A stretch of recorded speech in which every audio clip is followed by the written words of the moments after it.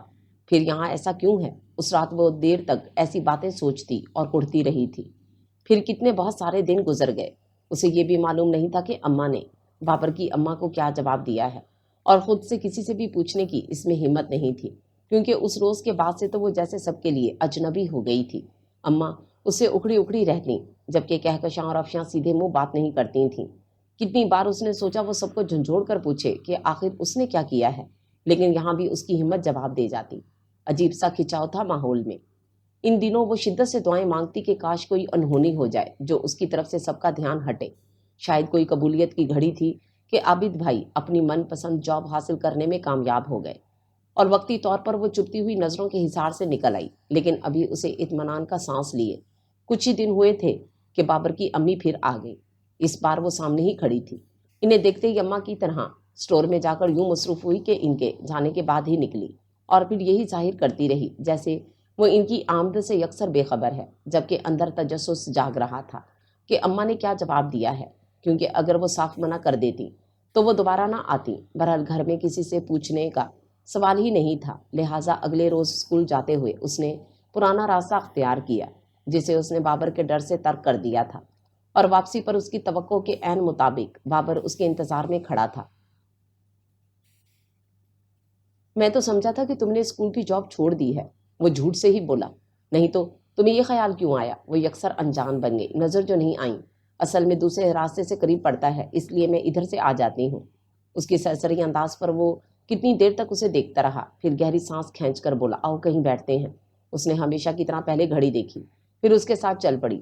قریب ہی پارک تھا اور اس وقت زیادہ چہل پہل بھی نہیں تھی، پھر بھی بیٹھنے سے پہلے اس نے محتاط نظروں سے چاروں طرف دیکھا، جبکہ بابر نے ساری احتیاط کا دامن چھوڑ کر کھوجتی ہوئی نظریں اس کے چہرے پر جما دیں۔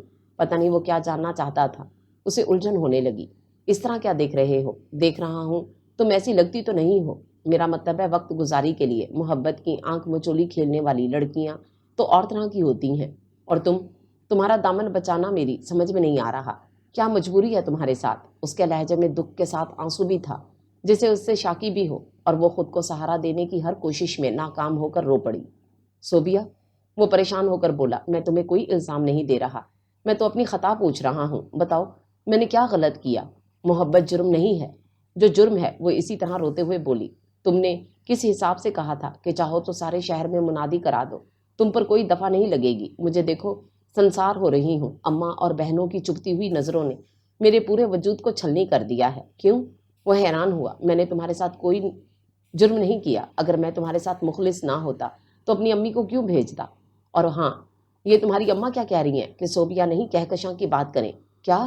وہ سناٹے میں آ گئی۔ ہاں، پہلی بار میں بھی انہوں نے یہی کہا تھا، اور کل بھی۔ پھر اس کی بھیگی آنکھوں میں دیکھ کر ہلکی سی مسکراہٹ کے ساتھ بولا، اور اب میں نے امی سے کہہ دیا ہے کہ تمہاری اماں سے صاف صاف کہہ دیں کہ مجھے تمہارے علاوہ کسی اور سے شادی نہیں کرنی۔ نہیں؟ کچھ خوفزدہ سے انداز میں اس نے نفی میں سر ہلایا۔ کیا نہیں؟ مجھ پر زندگی کے راستے تنگ نہیں کرو بابر، میں مر جاؤں گی۔ وہ پھر رونے لگی۔ کیا ہو گیا ہے تمہیں؟ کیوں اس طرح رو رہی ہو؟ مجھے بتاؤ آخر تمہارے ساتھ مسئلہ کیا ہے؟ اب کہ وہ جھنجھلا کر بولا تو وہ چادر کے پلو سے آنکھیں صاف کرنے لگی، پھر گھڑی دیکھ کر بولی، دیر ہو گئی ہے، میں چلوں گی۔ تمہیں شاید مجھ پر بھروسہ نہیں، کم سے کم ایک بار تو مجھے آزما لو۔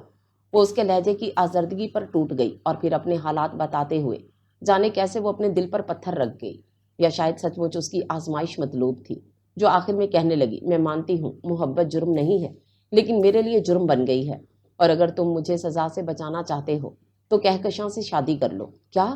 اسے جیسے کرنٹ چھو گیا۔ تم اپنے حواس میں تو ہو؟ ہاں۔ اپنی بات پر قائم رہنے کے لیے اسے اپنی ساری توانائیاں صرف کرنی پڑیں۔ دیکھو صوبیہ، میں اس قسم کا مذاق ہرگز برداشت نہیں کر سکتا۔ میں مذاق نہیں کر رہی، آخر تمہیں کہیں نہ کہیں تو شادی کرنی ہی ہے۔ پھر کہکشاں بس کرو۔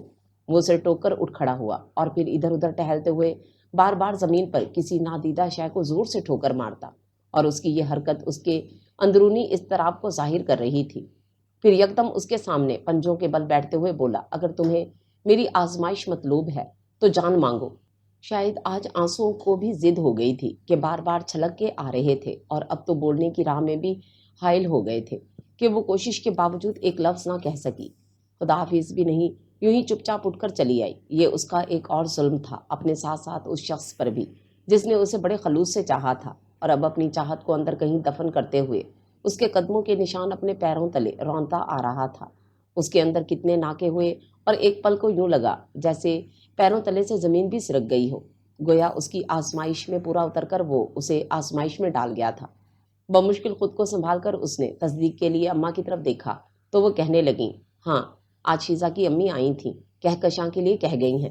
دیکھو تمہارے ابا کیا کہتے ہیں۔ ابا کیا کہیں گے؟ اسے اپنی آواز اجنبی لگی۔ ظاہرہ لڑکے کو دیکھ کر ہی بات کریں گے، اور پھر وہ تو اتنی جلدی مچا گئی ہیں کہ فوراً شادی کریں گے۔ اب تمہارے ابا کے پاس کوئی انتظام ہوگا جبھی تو کریں گے۔ اس نے دیکھا اماں کی نظروں کی چبھن کہیں رخصت ہو گئی تھی، تب اسے اپنا آپ کچھ ہلکا سا لگنے لگا۔ شکریہ بابر علی، تم نے میرا مان رکھ لیا۔ اس رات اپنی کتاب زندگی کے اس باب کو ہمیشہ کے لیے بند کرتے ہوئے اس نے سوچا، یہ طے ہے کہ ہم سب کو اپنے اپنے نصیب کا ملنا ہے۔ پھر میں یہ کیوں کہوں کہ وہ میرے نصیب کی بارشیں کسی اور چھت پر برس گئیں۔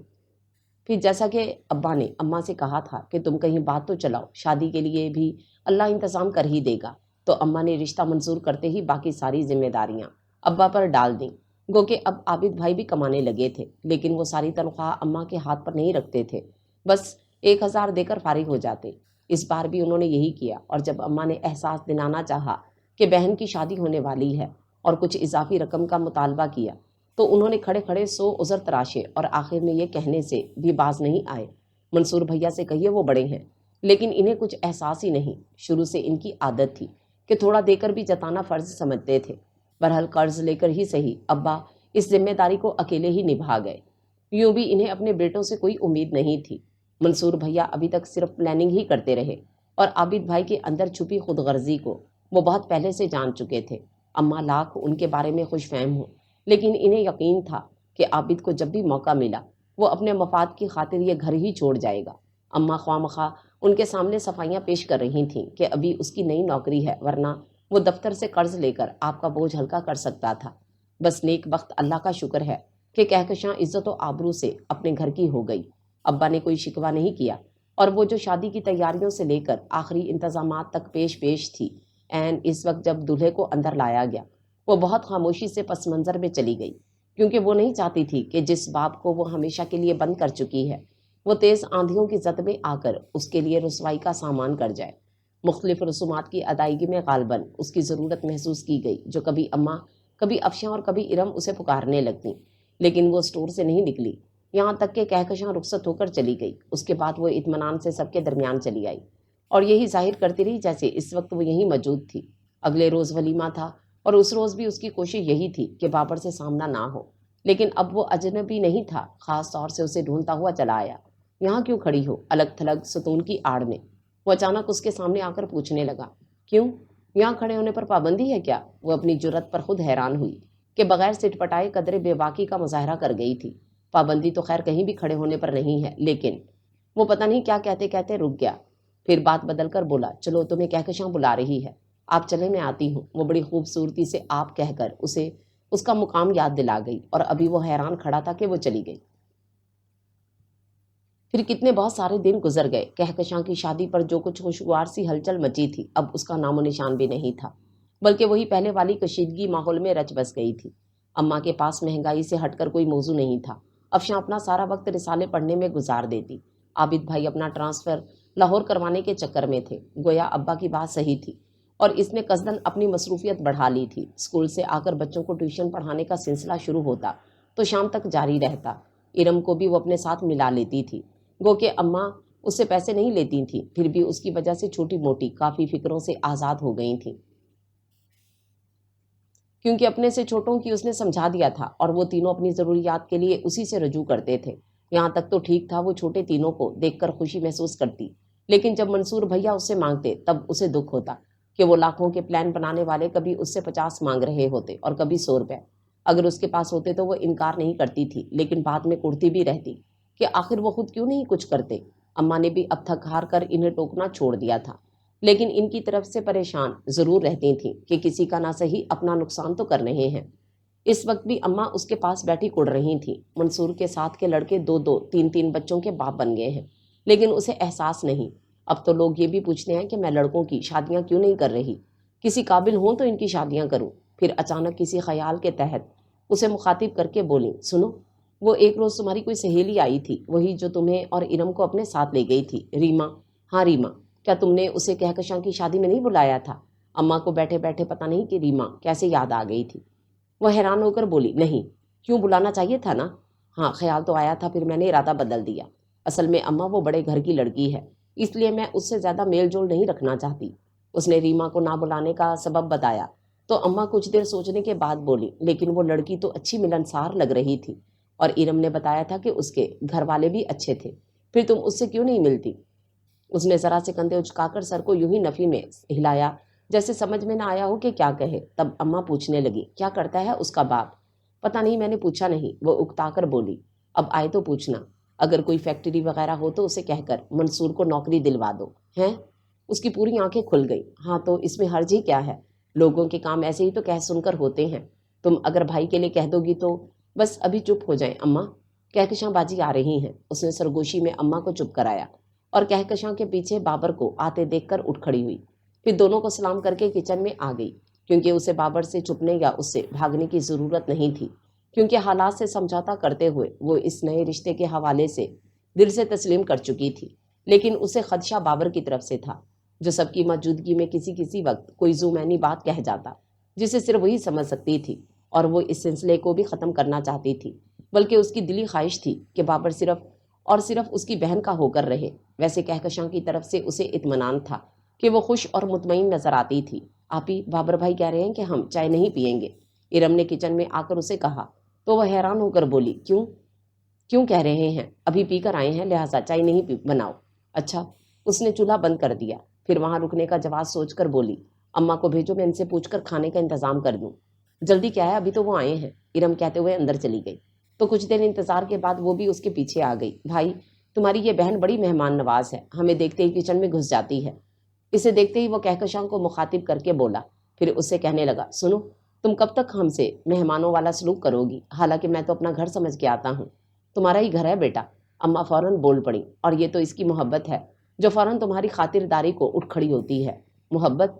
اس کے ہونٹوں کی بے آواز جنبش اس نے صاف محسوس کی، پھر وہ اسے دیکھ کر چھیڑنے کے انداز میں بولا، کچھ محبتیں اوروں کے لیے بھی سنبھال کر رکھو۔ وہ خاموش رہی تو کہکشاں کہنے لگی، یہ ٹھیک کہہ رہے ہیں، ایسا نہ ہو کل کو افشاں کی شادی ہو اور پھر یہ شکایت کریں کہ اس کی آمد پر تم اتنا اہتمام نہیں کرتی۔ افشاں جی کو شکایت نہیں ہوگی، وہ یہی کہہ سکی۔ پھر فوراً موضوع بدل گئی، چائے کو تو آپ نے منع کر دیا، یہ بتائیں رات کے کھانے میں کیا کھائیں گے؟ لو، ہم تمہیں لینے آئے ہیں اور تم کھانے کی بات کر رہی ہو، کہکشاں نے ٹوک کر کہنے لگی۔ اس روز افشاں کلفٹن چلنے کے لیے کہہ رہی تھی، لہٰذا تم تینوں جلدی سے تیار ہو جاؤ۔ سچ؟ افشاں اور ارم فوراً کھڑی ہو گئی، جبکہ وہ جو کھڑی تھی اطمینان سے اماں کے پاس بیٹھ گئی۔ میں نہیں جا سکوں گی۔ کیوں؟ بچوں کی اتنی کاپیاں چیک کرنے والی ہیں، پھر اور بھی بہت کام ہے۔ وہ سچ کہہ رہی تھی، کام تو ہوتے ہی رہتے ہیں، چلی چلو۔ سوری باجی، پھر کبھی صحیح۔ اس نے سہولت سے منع کر دیا اور اٹھ کر کمرے میں آ گئی۔ پھر ان سب کے جاتے ہی یکدم خاموشی چھا گئی۔ اس نے کمرے سے نکل کر دیکھا، اماں اور منصور بھیا پتہ نہیں کیا باتیں کر رہے تھے۔ وہ بھی ان کے پاس آ بیٹھی۔ تم نہیں گئی؟ منصور بھیا کو بڑی دیر بعد خیال آیا تھا۔ نہیں، اس نے مختصر سا جواب دیا۔